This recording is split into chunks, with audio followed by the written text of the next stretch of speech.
प्रधानमंत्री नरेंद्र मोदी की अध्यक्षता में बुधवार को केंद्रीय कैबिनेट की अहम बैठक हुई, जिसमें प्रधानमंत्री स्कूल्स फॉर राइजिंग इंडिया यानी पीएम श्री योजना, पीएम गति शक्ति से जुड़े कई अहम फैसले लिए गए। कैबिनेट बैठक के फैसले की जानकारी देते हुए केंद्रीय शिक्षा मंत्री धर्मेंद्र प्रधान ने कहा कि कैबिनेट की बैठक में प्रधानमंत्री स्कूल्स फॉर राइजिंग इंडिया यानी पीएम श्री योजना के तहत स्कूलों की स्थापना के लिए एक नई योजना शुरू करने को मंजूरी दी गई है। इससे देश भर में 14,597 स्कूलों को आदर्श विद्यालय के रूप में विकसित करने के साथ उन्नत भी किया जाएगा। केंद्रीय शिक्षा मंत्री ने बताया कि पीएम श्री स्कूल योजना 2022 से 2027 तक 5 वर्षों की अवधि में लागू की जाएगी। इस पर 27,360 करोड़ रुपए खर्च होंगे, जिसमें केंद्र की हिस्सेदारी 18,128 करोड़ रुपए होगी। इससे 18 लाख छात्रों को फायदा भी होगा। खास बात यह है कि यह सभी स्कूल सरकारी होंगे, जिनका चयन राज्यों के साथ मिलकर किया जाएगा। योजना में सरकार की मंशा प्रत्येक प्रखंड स्तर पर कम से कम एक आदर्श विद्यालय विकसित करने की है। साथ ही केंद्रीय मंत्रिमंडल ने पीएम गति शक्ति ढांचे को लागू करने के लिए रेलवे की भूमि के दीर्घकालीन पट्टे की नीति को मंजूरी दी है। केंद्रीय सूचना एवं प्रसारण मंत्री अनुराग ठाकुर ने कहा कि आने वाले 5 वर्षों में 300 कार्गो टर्मिनल विकसित किए जाएंगे। ठाकुर ने कहा कि प्रधानमंत्री मोदी की अध्यक्षता में मंत्रिमंडल ने पीएम गति शक्ति फ्रेमवर्क को लागू करने के लिए रेलवे की नई लैंड पॉलिसी को संयोजित करने के लिए रेल मंत्रालय के प्रस्ताव को मंजूरी दी है। इसमें कार्गो से संबंधित गतिविधियां हो, पब्लिक यूटिलिटी या रेलवे के एग्जीक्यूटिव इस्तेमाल में संशोधन किए गए हैं। वहीं केजरीवाल की ओर से प्रधानमंत्री मोदी को पत्र लिखे जाने पर ठाकुर ने कहा कि यह दुर्भाग्यपूर्ण है कि शराब की दुकानों में व्यस्त लोग स्कूलों को कबाड़ खाने कहते हैं।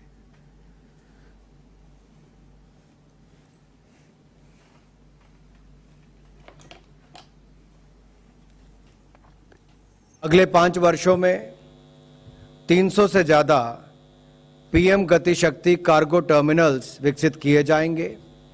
1.25 लाख से ज़्यादा इसमें रोजगार स्वरोजगार के अवसर होंगे। इससे माल ढुलाई में रेलवे की हिस्सेदारी में बढ़ोतरी भी होगी और देश में ओवरऑल लॉजिस्टिक्स कॉस्ट में भी कमी आएगी।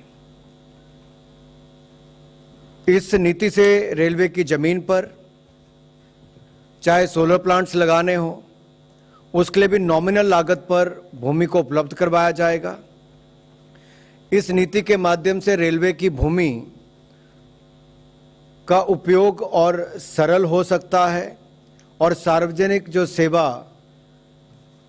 उपयोगिताएं हैं, जैसे कि बिजली, गैस, पानी या सीवरेज की बात करें या राइट ऑफ वे की भी बात करते हैं, जब ऑप्टिकल फाइबर भी डालनी होती है तो उसके लिए भी दिक्कत आती थी। जल शक्ति मिशन का काम चल रहा है तो पाइप डालनी है तो उसके लिए अनुमति लेने में समय लगता था।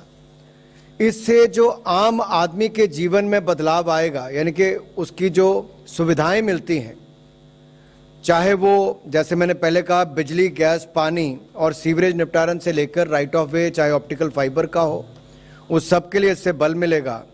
विश्व की आवश्यकता को ध्यान में रखते हुए ग्रीन स्कूल की कल्पना से बनाई जाएगी।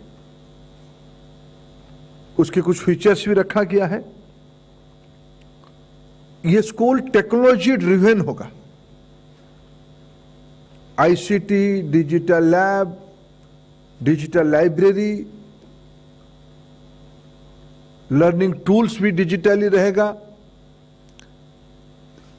सरकार ने वर्चुअल लैब की कल्पना की गई है, उसकी 3D लैब स्कूल्स में आ जाएगा। ये सारे कल्पना किया गया है। वोकेशनल एजुकेशन इस स्कूल में पढ़ाया जाएगा। एंटरप्रेन्योरशिप इस स्कूल की पढ़ाई का अंश रहेगा। 10 डेज बैगलेस स्कूल की एक्सपेरिमेंट यहीं शुरू होगी।